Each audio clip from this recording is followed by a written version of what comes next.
নমস্কার বন্ধুরা, বাঙালি রান্নাঘরে আপনাদের স্বাগত। বন্ধুরা দেখুন, আমি পাঁপড় নিয়ে নিয়েছি। আমি পাঁপড়ের আজকে তরকারি করব। আলুও আমি এভাবে ছোট ছোট করে কেটে নিয়েছি। আমি জিরে আর আদা বেটে নেব। আমি পাঁপড় ভাজার জন্য কড়াইতে তেল দিয়ে দেবো। আমি সর্ষের তেল দিয়ে রান্না করব বলে সর্ষের তেল দিয়েই আমি পাঁপড়টা ভেজে নিচ্ছি। এবার আমি একটা একটা করে পাঁপড় ভেজে নেব।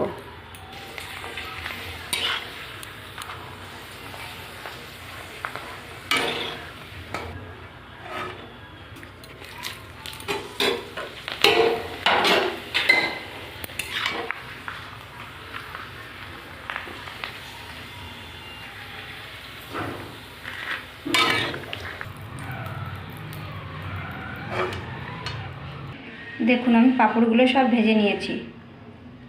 কড়াইতে দিয়ে দেবো গোটা জিরে। এবার আলুগুলো ভেজে নেব।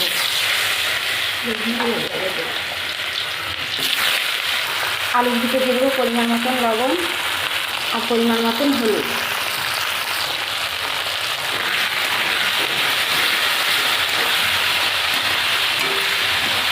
আলুটাকে আমি লাল লাল করে ভেজে নেব। দেখুন, আলুগুলো আমার ভালো করে ভাজা হয়ে গেছে। আদা জিরে বাটা আর শুকনো লঙ্কার গুঁড়োটা আমি দিয়ে দেবো।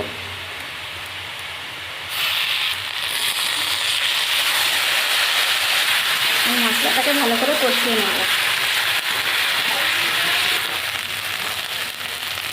দেখুন, আমার মশলাটা কষানো হয়ে গেছে। মশলা থেকে তেল ছেড়ে দিয়েছে।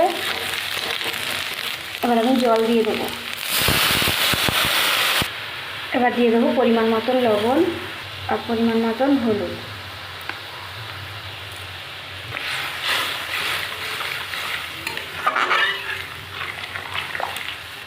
এবার ঝোলটাকে একটু ভালো করে ফুটিয়ে নেব। পাঁপড়গুলো আমি একটু ভেঙে নেব। এভাবে ছোটো ছোটো করে আমি পাঁপড়গুলো ভেঙে নেব। ঝোলটা আমার ভালো করে ফুটে উঠেছে। এবার আমি পাঁপড়গুলো দিয়ে দেবো।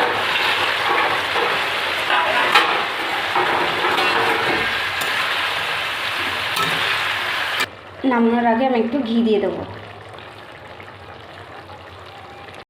এবার একটু গরম মশলা দিয়ে দেবো। দেখুন, আমি এবার তরকারিটা নামিয়ে নেব। দেখুন, আমি পাঁপড়ের তরকারিটা নামিয়ে নিয়ে এসেছি। আপনাদের যদি এই রেসিপিটা ভালো লেগে থাকে তাহলে লাইক, কমেন্ট, শেয়ার এবং সাবস্ক্রাইব করে দেবেন।